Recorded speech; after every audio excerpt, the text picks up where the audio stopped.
Hello everyone, you're welcome to solve this nice square root math problem, which is the square root of x plus 5 plus square root of 20 minus x. This is equal to 7. So what is the value of x given that x is not equal to 0? So let's prevent the solution from here.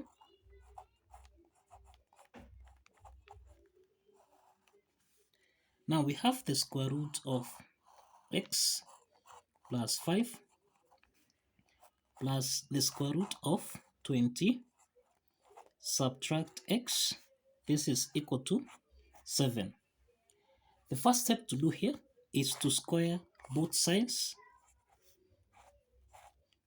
so that now square root of x plus 5 and square root of 20 minus x to the power of 2, this is in the form of a plus b raised to the power of 2, which you can express as a to the power of 2 plus b to the power of 2, then plus 2ab. Now applying this algebraic identity, then here we have square root of x plus 5 raised to the power of 2, then plus square root of 20 subtract x raised to the power of 2,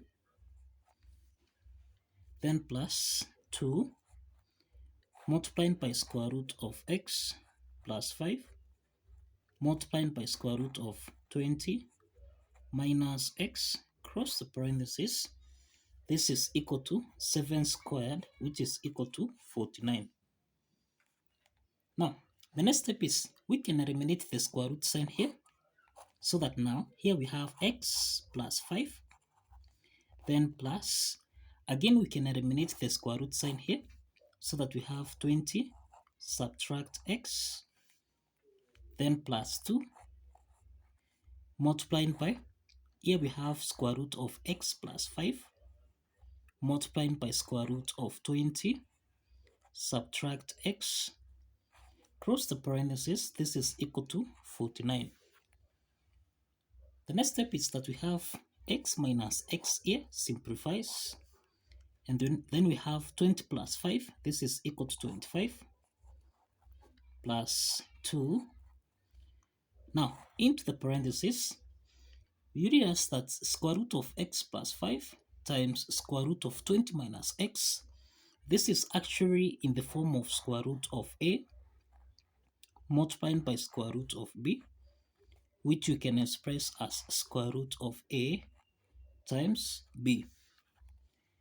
Let's apply this identity, so that now here we have 25 plus 2 into the parentheses, we'll have the square root of x plus 5 multiplied by x minus, that is 20 minus x. This is equal to 49. The next step from here, let's take 25 on the right hand side, so that now here we have 2 into the parentheses, we have the square root of x plus 5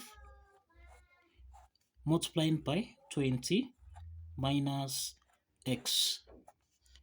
This is equal to 49 subtract 25. So, and therefore here we have 2. Now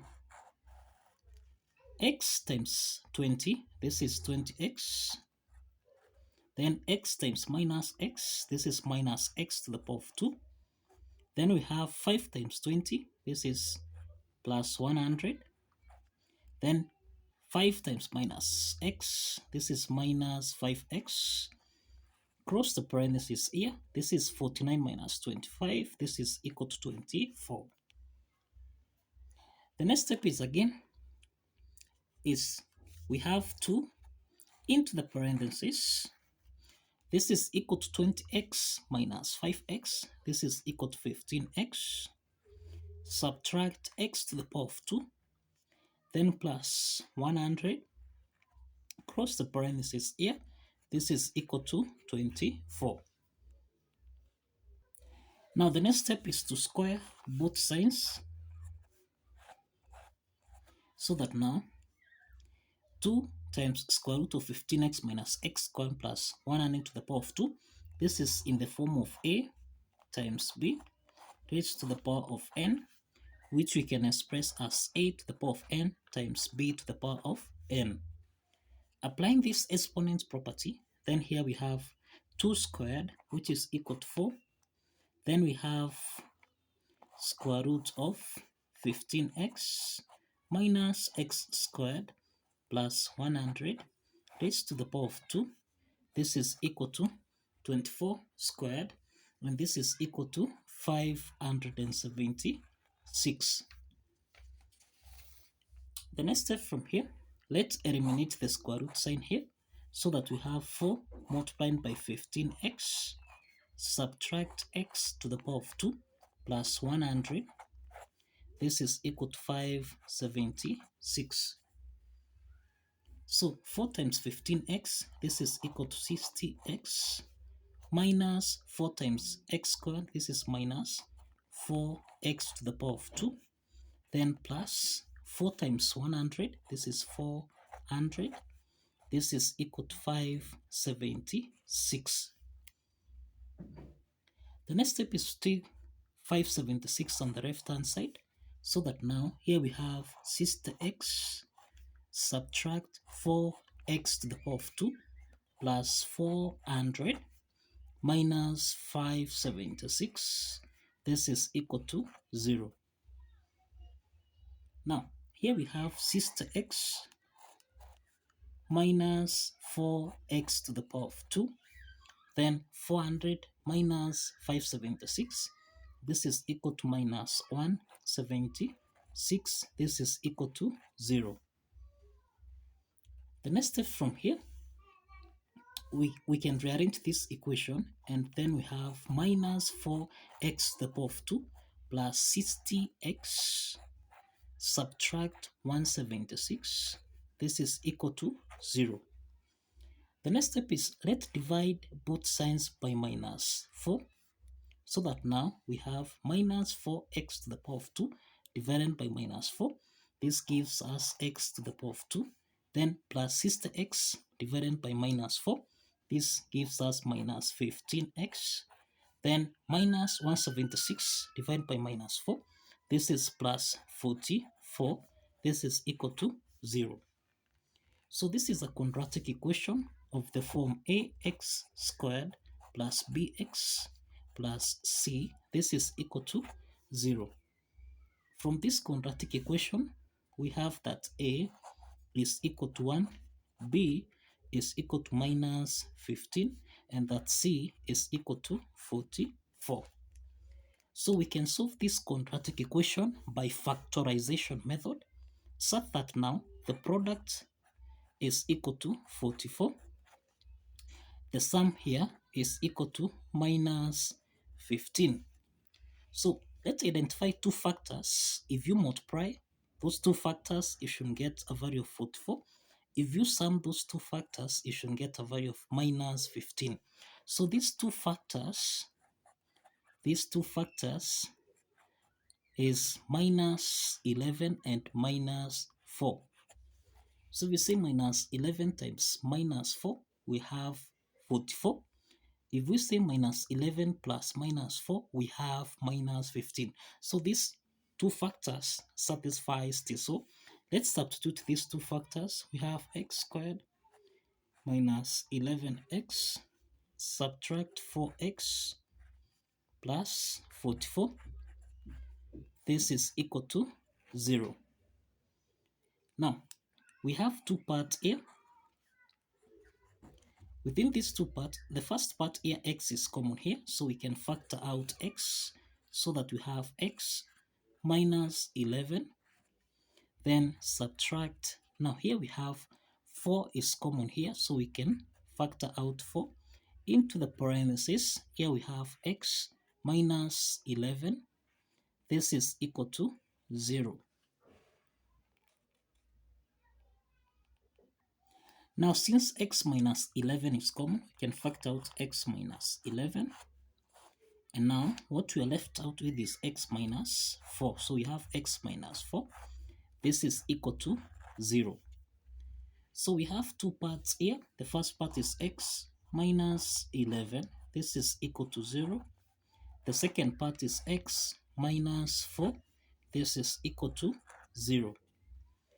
So now this implies here we have two values of x. We have that x1 is equal to 11 and x2 here, this is equal to 4.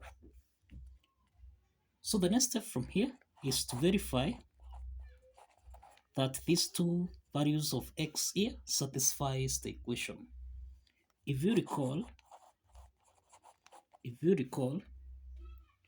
we end that the square root of x plus 5 plus the square root of 20 subtract x. This is supposed to give us a value of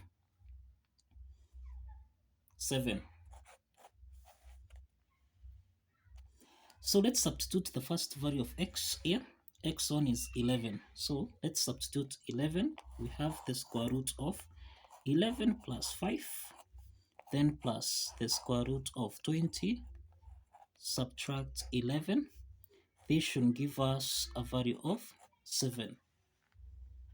So here we have the square root of 11 plus 5, this is 16, then plus the square root of 20 minus 11, this is 9. This should give us a value of 7.